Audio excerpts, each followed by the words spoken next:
evening, ladies and gentlemen. I'm Horace, and this is Huey. Hey, hold up a minute, man. Why you get top billing? What? You heard me, Whitey? Black people are dissatisfied. They're dissatisfied not only with the white man, but they're dissatisfied with these Negroes who have been sitting around here posing as leaders and spokesmen for black people and actually making the problem worse instead of making the problem better. If he just worked with a white puppet, he could have made $1 million, but he just wouldn't do it. He wouldn't do it. Nope. I don't understand the big deal about Horace and Huey, this skinny white guy working with a darky doll. Even if at first you was like, what the, and get all shocked, eventually you'd be laughing right along with him because they would always be able to bring it back around to just being funny.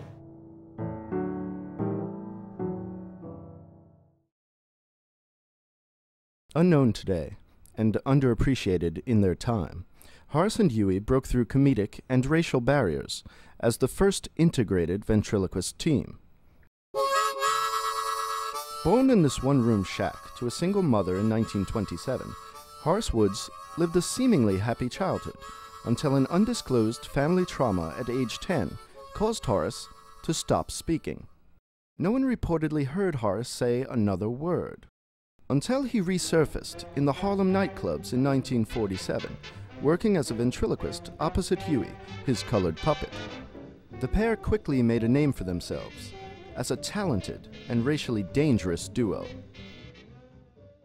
There was one thing that Huey used to say that I know a lot of people had a lot of trouble with, but I mean, every time he said it, I mean, the whole place just went nuts. And it was just 2 words, and Huey would say it after Horace would say something that Huey found to be ridiculous. And, you know, Huey would cock his head towards the side and his eyes would get all big, and he'd go, "Nigga, please." And man, I'm gonna tell you right now, you just to see the look on the people's face when he said that, it was just amazing. Here was the 50s, when the so-called Negro had no voice. They were looking for a voice of truth. What you have to realize that we're living in the United Snakes of America. Nowadays, we all know names like Malcolm, Martin, Stokely Carmichael. But when you say Huey, people are like, who? Now that's a damn shame. Overrated. I mean, that's the perfect term. I mean, like I said, you know, my granddad, guys like him and his contemporaries, they're putting their time in, they're doing things, and this was a trick, this was a gimmick. It was, you know, some skinny white guy and a darky doll, and, you know, I could go on stage right now with a monkey on my knee. Now, does that make me a genius? No, I don't think so. I remember one time I double booked, so I recommended Horace and Huey for the gig. I didn't think the cruise ship would have any trouble with an interracial act. You know, it never even crossed my mind. But that's when I heard opening night out on the ship, full house, curtain goes up. Nobody'd seen Huey till this time. Curtain goes up. And there was Huey. Right? And curtain came down, and I heard he had to swim back to shore. I swear, I couldn't believe what I was seeing. It was a white dude, skinny little white dude, with what appeared to be a black child sitting on his knee.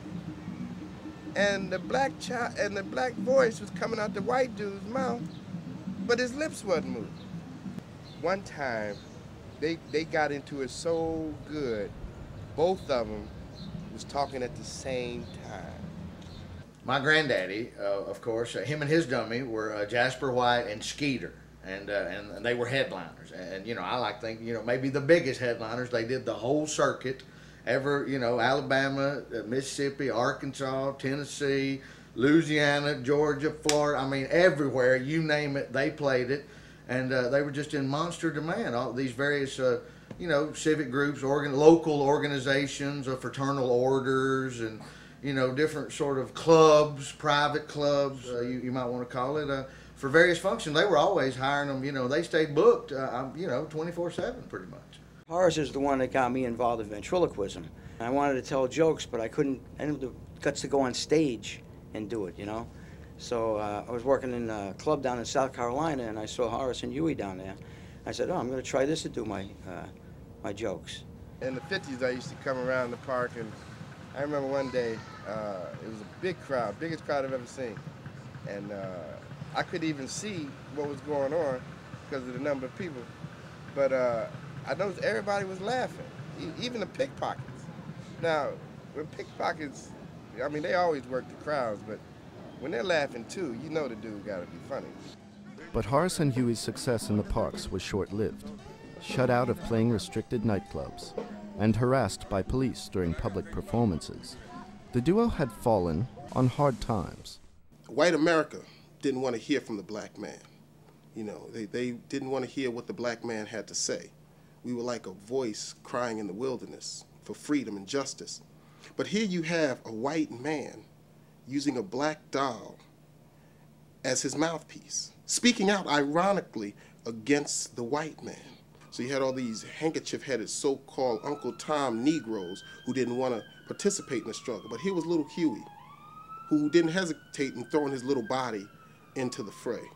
As the malaise of the 50s gave way to the volatility of the 60s, Horace and Huey turned ventriloquism into class warfare. You will not be able to plug in, turn on, and cop out.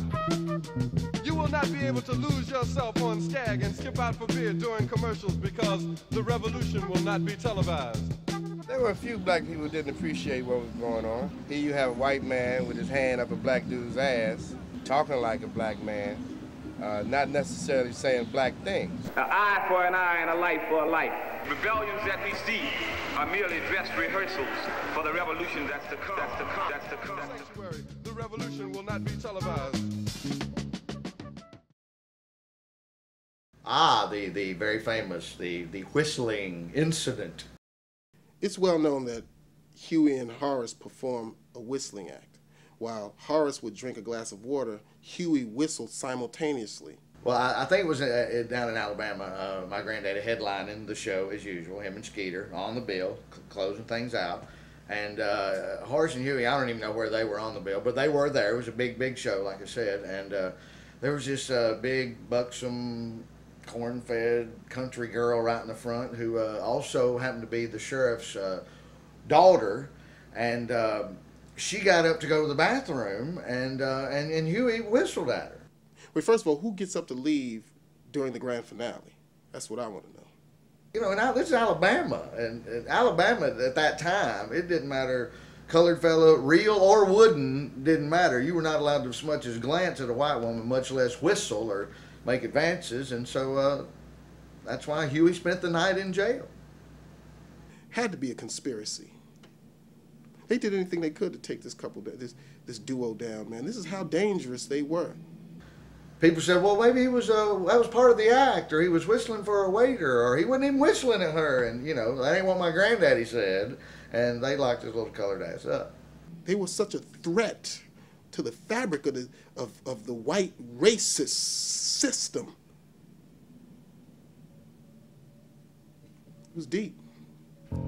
On July 26, 1962, Horace Wood's body was found in his Harlem flat.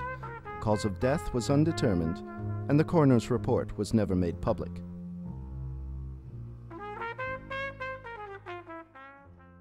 Some say Horace died of a heroin overdose,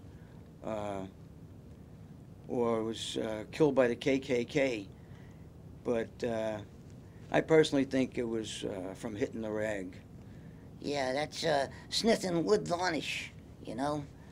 As I say, hitting the rag, that's what they say, a term of the trade. Is that what it is? That's what it is. I wouldn't be surprised if the Big H didn't get a hold of Horace, because I remember a lot of times after shows, he'd walk off with the drug dealer. The saddest thing was, though, near the end, I heard that Horace had to take Huey to a pawn shop. I mean, when you have to sell your act, I mean, that is the last move you can make.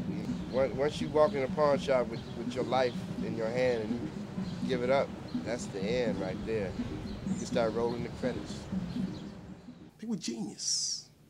Well, do you see that in the history books? No, you don't see that anywhere. You don't see that on TV. How is it that Elvis Presley was on all the late night shows? What's the dude with the big shoulders and the no neck? What's that cracker's name?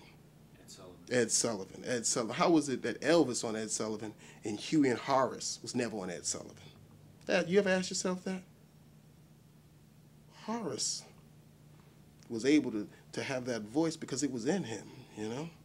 If you say nigga, he'll turn around. Be that as it may, these good people didn't come here tonight to hear you. You think these people don't know what's going on, man? I'm not sure I know what We're all puppets, man, all of us. Somebody's got their hand up your ass. Somebody's pulling your strings. And you can rest assured that it's a white man pulling that goddamn string. Oh, that's right. Some cracker-ass mayonnaise-eating, beach blanket bingo watching motherfucker pulling them strings. Huey, I just don't know what I'm gonna do with you.